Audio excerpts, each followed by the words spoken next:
อยู่ถามถึงที่หน้าเขาบอกอยากให้แต่ละคนเล่าเรื่องรักแรก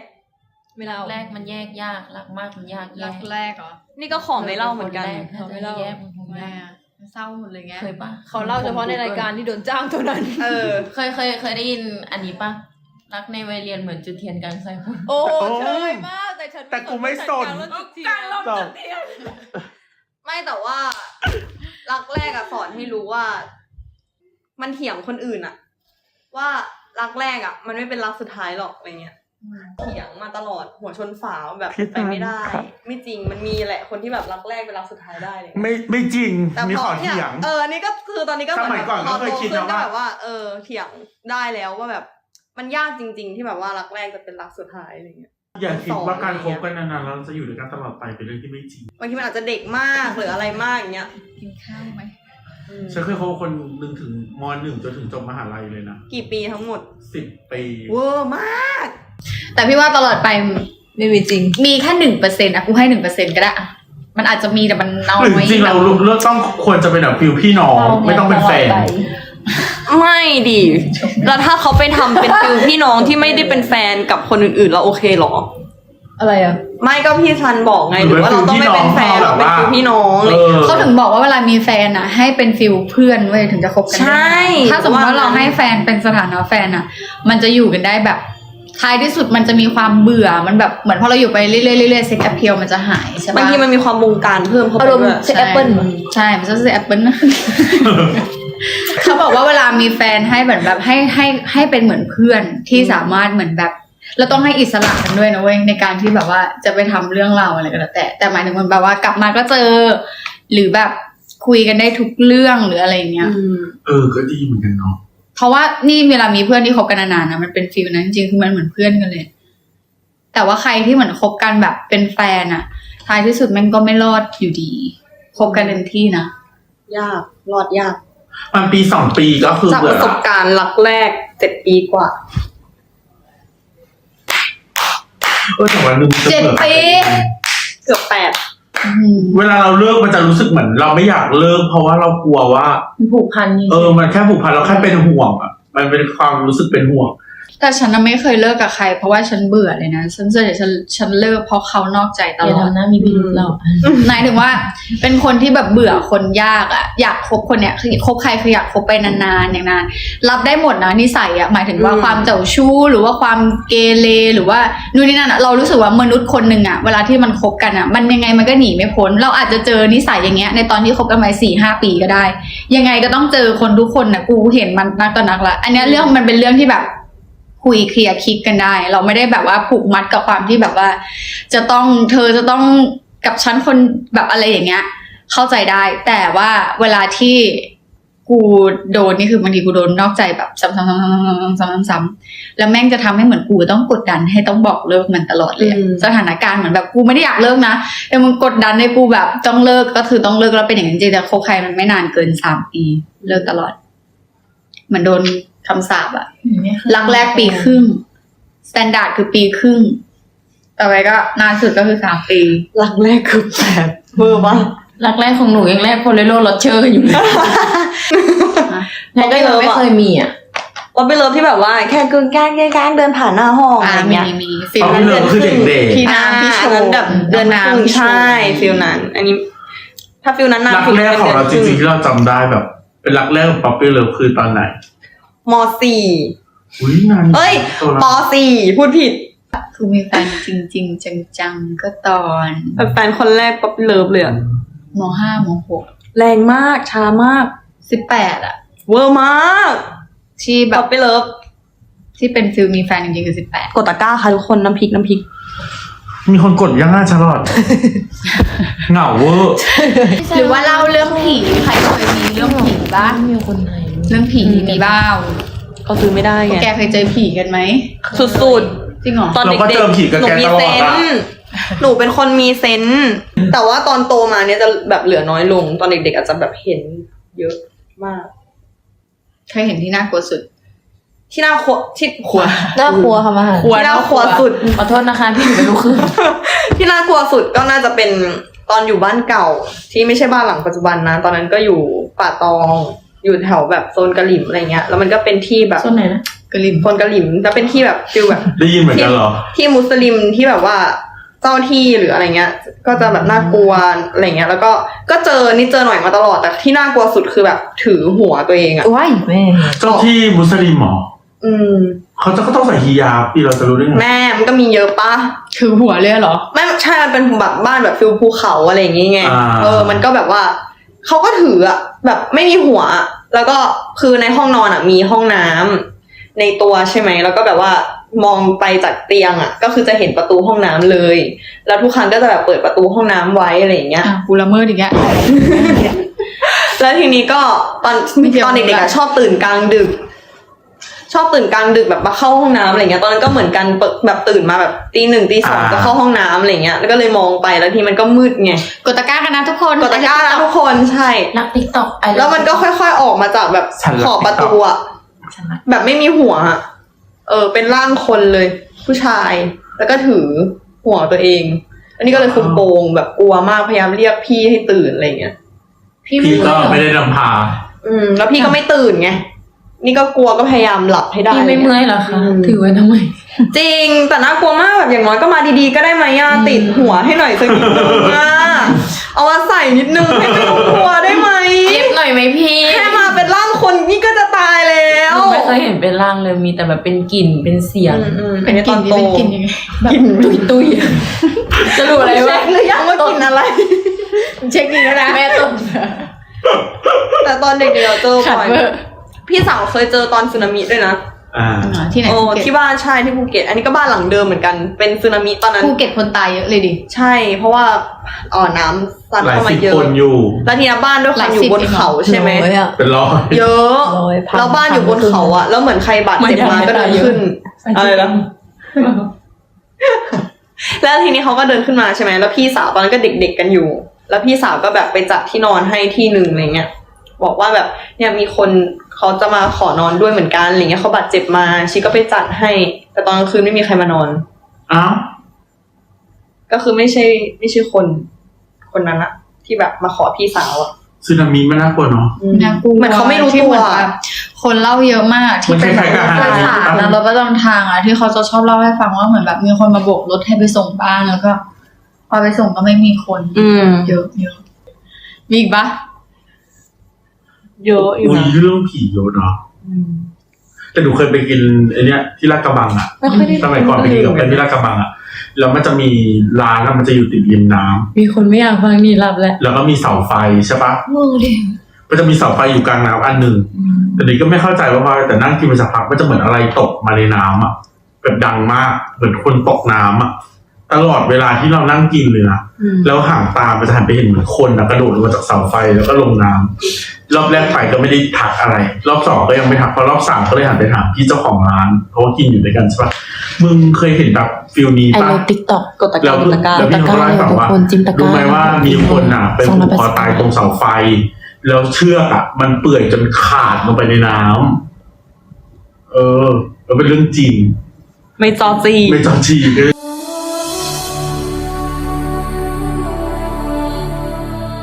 คนอะไปผูกคอตายจน กด เหมือน ชำระ สับ เงินด้วย เหมือนลมมันพัดหรืออะไรแล้ว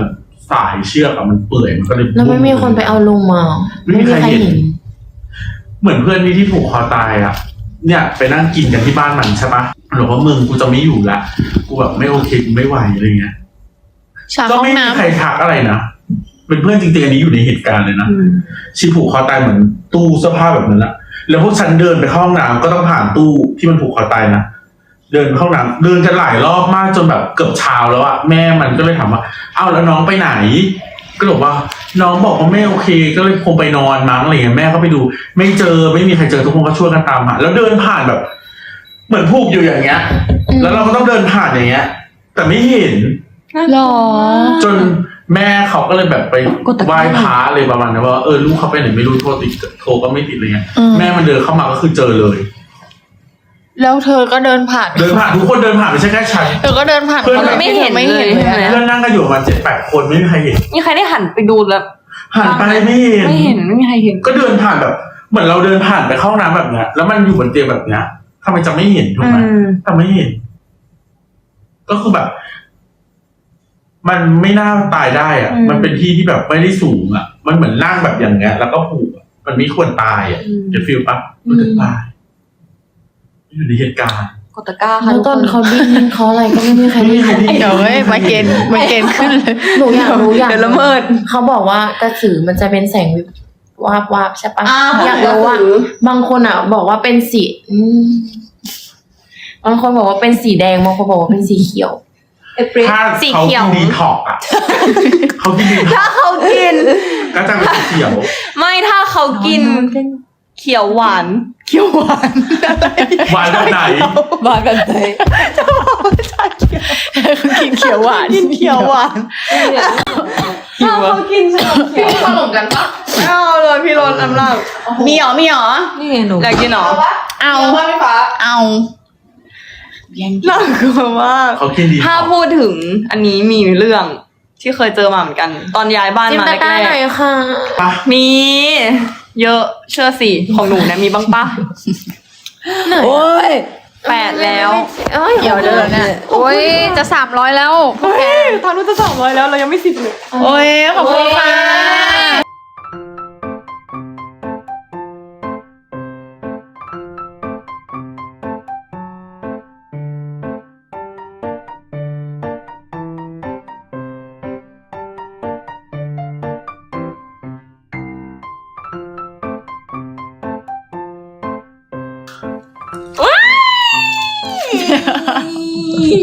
แก้วใหม่ได้ปะคนไม่เห็น คนเนี้ยไม่เห็นนะ แต่เราลืมนี้เปล่าวะ โอ้แสบตาว่ะมาคุยกันสองเพชรมันแทงตา ที่ทันเรื่องเล่าของเธอแต่ละ บางคน จะฟังอะไรก่อนเนี่ย เยอะมากใช่เป็นสีเขียวเลย แล้วทีนี้ก็เห็นแล้วมันก็กลัวไงแล้วก็เลยแบบหลังจากนั้นก็เลยนอนปิดประตูห้อง กระสือเนาะ แล้วเนี่ยชอบคิดว่าแบบคิดไปเองหรือเปล่าอาจจะฝันอาจจะไม่ใช่เรื่อก ง ด จริ ตะ ง กร้าทุกคน สั ก ก ดตะ พัก กร้า หลังจากนั้นไม่กี่วันอะเพื่อนบ้านที่เป็นอายุรุ่นราวคราวเดียวกันอะทักว่าที่บ้านอะมีไฟสีเขียวด้วยเหรอ วันก่อนเดินผ่านข้างบ้านแล้วเห็นไฟในห้องแบบตรงบันไดอะกระพริบอะไรเงี้ยเป็นแสงสีเขียว ก็คือแกงเขียวหวาน ก็คือกันเดียวอะ งูผสมพันธุ์กัน โอ้ยแม่หลายเครื่องอยู่ตรงนี้ อ๋อเหรอกดตะกร้ายังอ่ะโอ้โหมานั่งดูเขาจีบกันอย่างเดียวเลยไง แต่เนี้ยเชื่อเรื่องหนึ่ง จะปิดแล้วไม่ให้ดูละไม่มีคน เขาบอ ซื้ ก อเลย ว่า เนี่ยไม่เคยสมหวังเรื่องความรักเลยใช่ปะแล้ว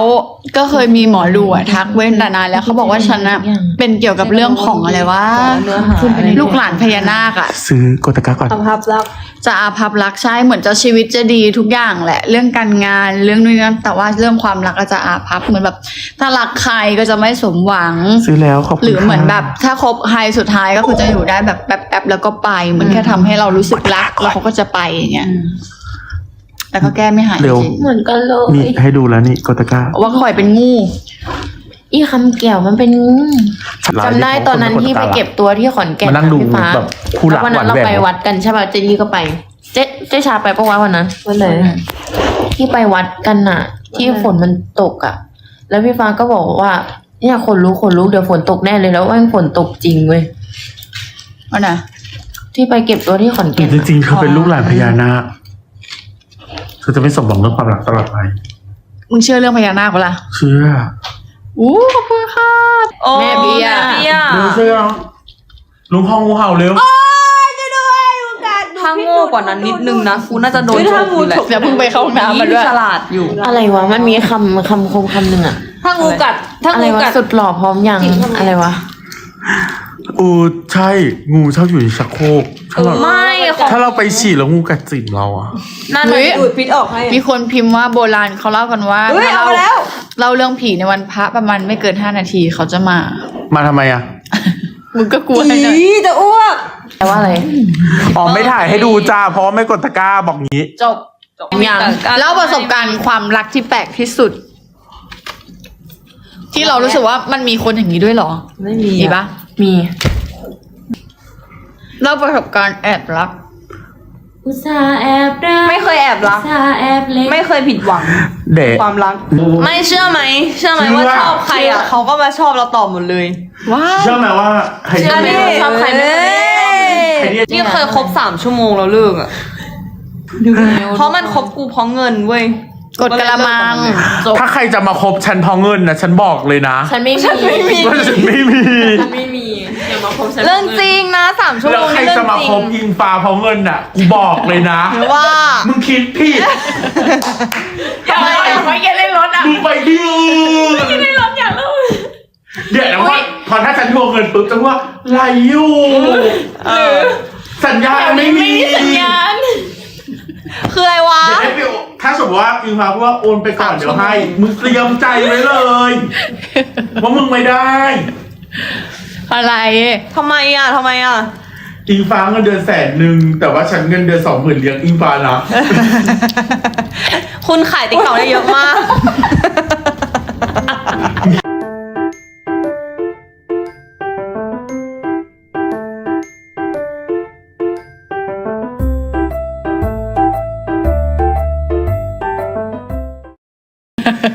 เขาบอกให้ขายจิ้นหน่อย พี่นอนก่อนนะ ขายยังไงอะ พี่นอน ต้องขายยังไงเอง ขอบคุณ ขายจิ้นคือต้องขายยังไงอ่ะ พออยู่ใกล้หรือว่ามีโมเมนต์เขาจะบอกว่านางงามขายจิ้น เป็นนางงามขายจิ้นนู่นนี่นั่น พอโอเคแบบอยู่แบบห่างๆก็จะบอกว่าไม่เป็นมืออาชีพในการทำงาน แล้วสรุปว่าต้องทำ แล้ว อะไร เราทำ ต้องอยู่แบบไหน เหนื่อยปะ แล้วขายจิ้นนี่ขายยังไง เขาบอกว่าใครเคยมีประสบการณ์คบผู้หญิงไหมพี่น่าจะเล่าบ่อยแหละ หนูเคยมี อุ้ย นะหนูเคย ชาลอต กล้าให้หน่อย แต่หนูเคยคบผู้หญิงนะมันลึกดูดีๆเคยคบผู้หญิงตอน เธอลองเอางี้ จีบกิงก่อนเขาบอกก็ใช่ ไม่ได้จีบ จะจีบแต่ไม่ได้จีบ เพราะพี่น้องแหละดีละ เน่สมองเก็บสมองกันก่อน เฮ้ยเก็บทรงอะเมื่อกี้ ชาเล่า มีคนเมนว่าขายจิ้นคือแกล้งชอบกัน แต่อันนี้เขาชอบกันจริงจ้า ว้า เป็นงั้นไป ก็บอกว่าให้ชาเล่าประสบการณ์ตอนคบผู้หญิง อ๋อเคยคบมาตอนโน้นของการนานแล้วนานมากๆเลยเขามาจีบไงเราก็เลยแบบโอเคลองคบดูแต่ด้วยความที่แบบว่างี่เง่ามากอะต้องคุยตลอดเวลาต้องโทรอยู่ต่างจังหวัดก็ อีก ต้อง คนน่ะเหรอ โทใช่อีกคน โทรจนกูไม่มีเวลานอนไม่มีเวลาเป็นส่วนตัว แล้วก็พอเวลาโทรศัพท์ก็โกรธอีก ก็คืองี่เง่าจนหัวกูหายไปเลยคบกันได้ประมัน4-5 นี่เคยแต่มองอ่ะ แล้วไม่ถึงไม่มีใครมาจีบหนูบ้าง thank you so หมาย much ถึง นะคะ ใครอยากจีบก็ติดต่อเข้ามาได้นะคะ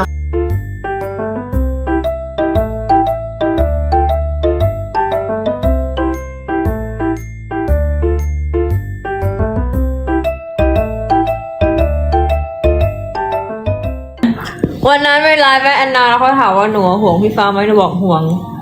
ห่วงยังไง ก็ห่วงเฮ้ย thank ฟ้า you ห่วงห so นูปะ much ค่ะ ก็ห่วงก็อยากให้เจอแบบคนดีๆ สิ่งดีๆ พี่แอน แล้วพี่ฟ้ารักหนูปะ แกห้ามพูดว่าให้น้องไปเจอคนดี พี่ฟ้าเขารักหนูแล้วก็รักน้องๆทุกคน ๆ อ่ะ ให้ดูแล้วอ่ะ เดี๋ยวต้องไปซ้อมแล้วนะทุกคนไว้เจอกันใหม่ไลฟ์หน้า อย่า นะคะ ซิวนะ ขอบคุณ everybody สำหรับของขวัญแล้วก็ขอบคุณที่ช่วยกัน CF ของกันเยอะแยะมากมายไก่กอง ช่วย เราต้องไปละ ไปละอากิตา สวัสดีนะทุกคน อีกคนโยบายช่วยไปเลย